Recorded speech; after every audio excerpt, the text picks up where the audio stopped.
Act ఎలా ఉందంటే వర్షం మొదటి చుక్క పడినప్పుడు ఆ స్మెల్ ఎంత బ్యూటిఫుల్ గా ఉంటుందో ఈ యాక్ట్ అంత బ్యూటిఫుల్ గా ఉంది. గీతా మాధురికి ఫోన్ చేసి డైరెక్ట్ గా ఐ లవ్ యూ అని చెప్పి చెప్పు ఐ లవ్ యూ. కట్ చేసింది.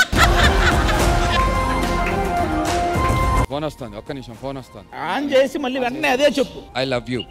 ఐ లవ్ యూ టురా. ఇక్కడ అందరు ఉన్నారు పిచ్చి. హృదయం